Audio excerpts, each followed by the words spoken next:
Guys, ini udah kelar nih proyek kita ini. Banyak banget pelajaran yang bisa kita ambil dari proyek ini.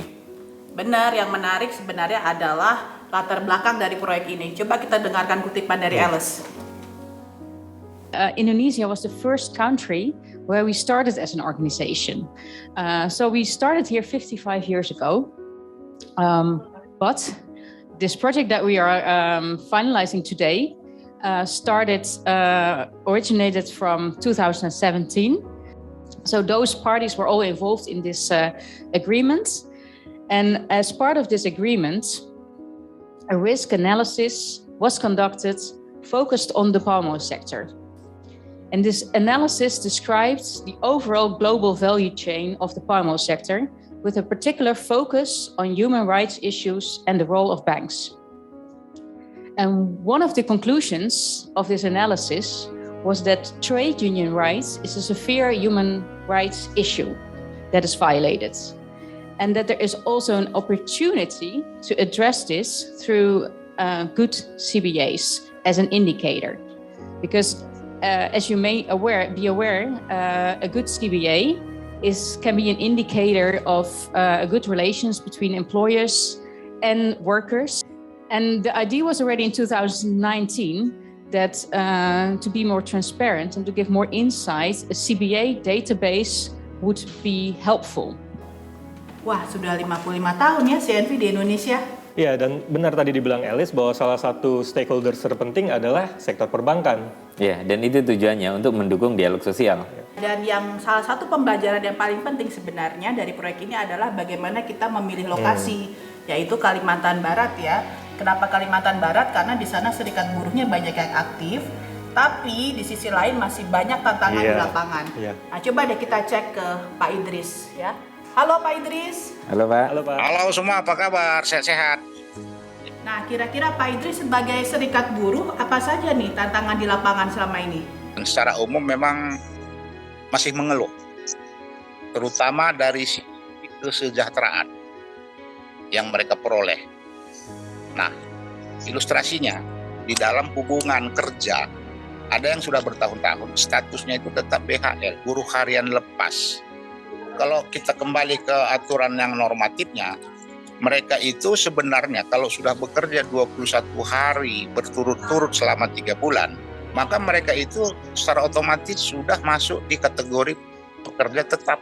Ketika mereka itu di PHK, pesangon mereka itu 0. Walaupun itu kategori perusahaan mengatakan mereka tidak produksi lagi karena usia sudah memasuki pensiun. Ironis ya, sedih sekali.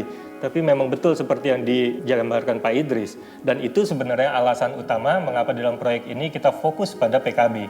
Karena PKB adalah indikator dari hubungan kerja yang sehat.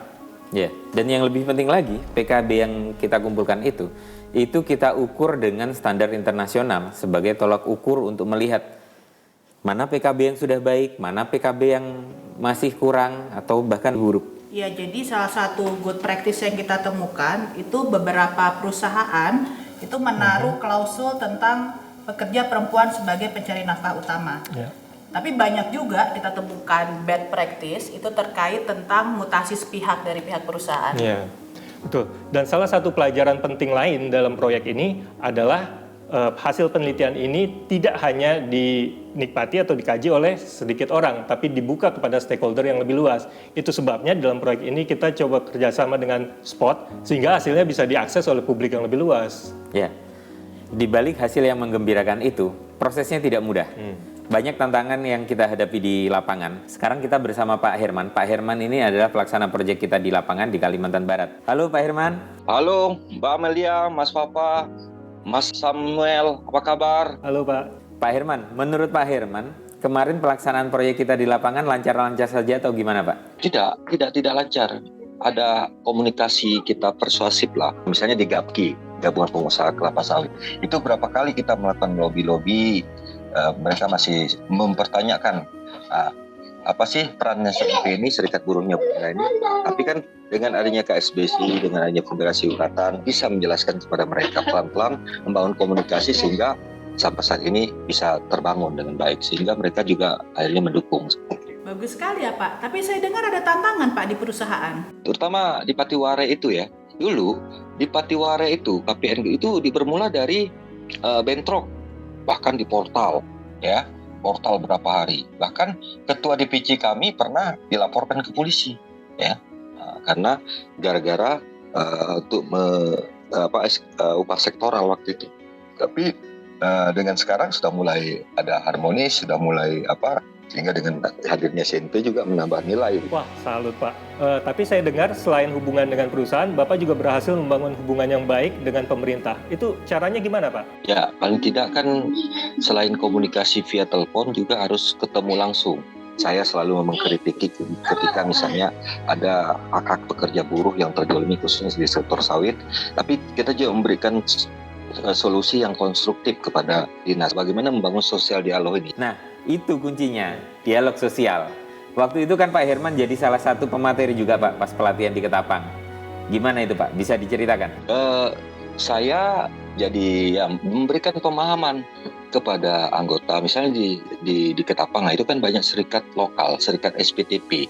Mereka cukup antusias, apalagi kita selingi dengan permainan-permainan yang sifatnya role play sehingga membuat mereka senang gitu. Jadi saya memberikan pemahaman tentang bagaimana Undang-Undang 21 ya tentang kebebasan berserikat, terus bagaimana hak-hak normatif mereka, bagaimana hak-hak buruh perempuan dan sebagainya itu kita jelaskan di dalam pelatihan. Itu salah satu yang mungkin membuat ada perusahaan lain karena kita menjelaskan tentang kebebasan berserikat, aturan-aturan, konvensi ILO dan sebagainya. Akhirnya mungkin kesadaran pekerja di sana mulai meningkat gitu. Keren Pak Herman.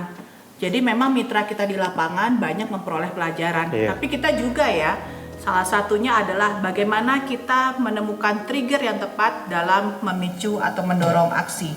Nah, salah satunya waktu itu kita kesulitan berkomunikasi dengan perusahaan sawit, lalu kita minta bantuan dari sektor perbankan dan akhirnya masalah komunikasi tersebut bisa terselesaikan dengan baik. Ya, dan pelajaran lain yang kita dapatkan adalah kita harus selalu siap dalam menghadapi tantangan apapun. Misalnya, ketika kita mulai proyek ini, tiba-tiba datang pandemi COVID. Kita switch dari tadinya pengumpulan data offline menjadi pengumpulan data online. Kita kumpulkan semua Kadisnaker secara online. Kita undang juga tim yang dari Belanda untuk memberikan briefing. Setelah pandemi mereda, kita baru turun ke lapangan memberikan pelatihan secara offline kepada teman-teman DPC, teman-teman pengurus komisariat. Tapi di situ masih ada tantangan lagi. Karena apa?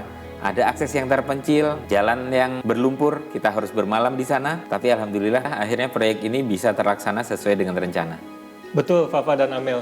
Jadi memang banyak sekali pelajaran yang sudah kita peroleh dari pelaksanaan proyek ini, dan saya pribadi memang sangat bangga dan juga salut terhadap pelaksanaan proyek ini, terutama pada pelatihan-pelatihan yang sudah kita lakukan, yang juga sudah kita buatkan secara online, sehingga bisa diakses oleh pemangku kepentingan secara luas, dan menjadi modal penting untuk mendorong PKB ke depannya. Juga dengan dialog sosial yang sekarang kita lihat makin meluas di mana-mana. Tapi ya sayangnya kita juga harus ingat bahwa PR ke depan masih cukup banyak ya.